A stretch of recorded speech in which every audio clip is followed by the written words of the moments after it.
اگر رزق عقل اور دانش سے ملتا تو جانور اور بے وقوف زندہ ہی نہیں رہتے۔ ہر چیز کا ایک بیج ہوتا ہے اور دشمنی کا بیج مذاق کرنا ہے۔ زبان سے نکلی ہوئی الفاظ جسم کو نہیں بلکہ روح کو زخمی کرتے ہیں۔ کوئی کمزور شخص تمہاری بے عزتی کرے تو اسے بخش دو، کیونکہ بہادروں کا کام معاف کر دینا ہے۔ اقتدار، طاقت اور دولت ملنے پر لوگ بدلتے نہیں بلکہ بے نقاب ہوتے ہیں۔ کسی کے منہ پر اس کی بے عزتی کرنا اسے قتل کرنے کے برابر ہے۔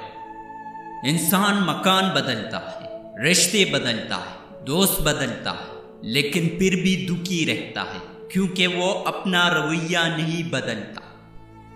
تم جو گالی غصے یا مذاق میں دیتے ہو وہ تمہاری قبر کے لیے ایک بچھو بن جاتا ہے۔ حق بات کی پہلی نشانی ہے کہ اس کی ہمیشہ مخالفت ہوتی ہے۔ جس کی کوئی مخالفت نہیں وہ حق بات نہیں۔ پریشان مت ہوا کر، ٹھوکر انہی ہی لگتی ہے جنہیں اللہ تعالیٰ تھامنا چاہتا ہو۔ اگر تم اپنی تکبر کو توڑنا چاہتے ہو تو کسی غریب کو، مفلس کو سلام کیا کرو۔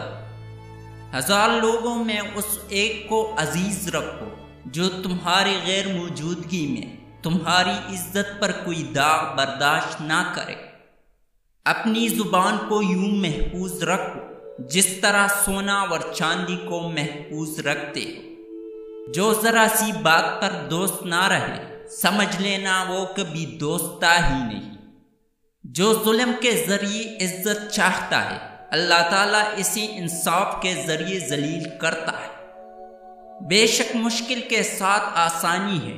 مشکل وقت پر صبر کرنا، بہتر وقت پر شکر کرنا مومن کی پہچان ہے۔ عقل مند ہمیشہ غم و فکر میں مبتلا رہتا ہے۔ جو دل دوسروں کی تکلیف دیکھ کر بے چین ہو جائے تو جان لو اس دل میں اللہ رہتا ہے۔ خوشی انسان کو اتنا نہیں سکھاتی جتنا غم سکھاتے ہیں۔ خوبصورت چہرہ بھی بوڑھا ہو جاتا ہے، پرکشش جسم بھی ایک دن ڈل جاتا ہے، لیکن ایک اچھا انسان ہمیشہ اچھا انسان ہی رہتا ہے۔ جس آدمی کی زبان خراب ہو جاتی ہے اس کا نصیب بھی خراب ہو جاتا ہے۔ انسان کی تمام پریشانیاں 2 باتوں کی وجہ سے ہے: تقدیر سے زیادہ چاہنا اور وقت سے پہلے چاہنا۔ بدکار کی دوستی سے بچنا، کیونکہ وہ تمہیں معمولی سی چیز کے بدلے میں بیچ دے گا۔